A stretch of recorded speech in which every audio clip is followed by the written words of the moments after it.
Well, hopefully you got a chance to get out a bit this morning. You'll have a chance this afternoon, too, if you're closer to the coast. But we do have a chance for a few strong thunderstorms this afternoon in our area. But let's start with a quick look at the tropics here. And we've got a whole bunch of stuff circled all over the place. But let me just add this right here, all the way over here. A little disturbance, the Gulf of Mexico.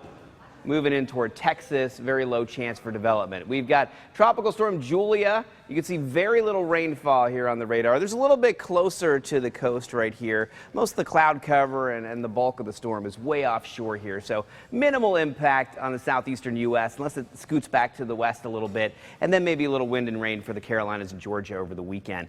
Tropical Storm Carl continues to move to the west here. Latest from the Hurricane Center, it's moving west at 13 miles per hour. Winds at 45. It's all the way over here by the Cabo Verde Islands, but it's going to take a track across the Atlantic as we move through the weekend and into the beginning of next week. And once it gets closer to Lesser Antilles here, it's going to have, and the Leeward Islands, it's going to have an opportunity to start to strengthen a bit. Lower wind shear, warmer temperatures in the water surface temperatures. So it's going to have a chance to probably become a Category 1 hurricane, maybe a Category 2 according to a couple of the models as it starts that turn up to the north. And if it strengthens quick enough, it may turn north a little sooner, and that way it would stay well east of the Bahamas and Florida. If it stays a little weaker, it may travel a little more over to the west before starting to turn to the north. So we're going to keep our eyes on it for you and keep you up to date. Sebastian Inlet camera looking fantastic this morning. Look at all these blue skies here. The water's starting to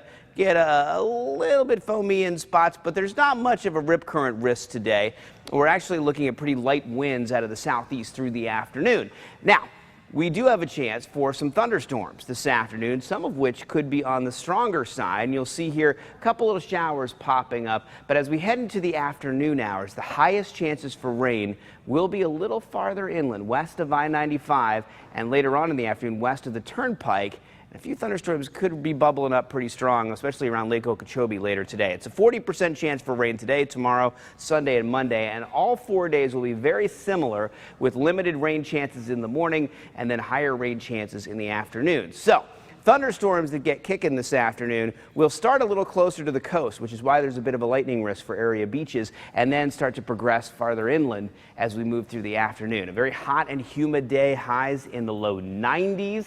Our average highs this time of year are right around 88 degrees, so this is several degrees above average, and it feels like the mid-90s with the humidity, and we stay in the low 90s through the weekend, maybe some upper 80s for next week. First day of fall is Thursday, but don't expect any huge changes in our weather.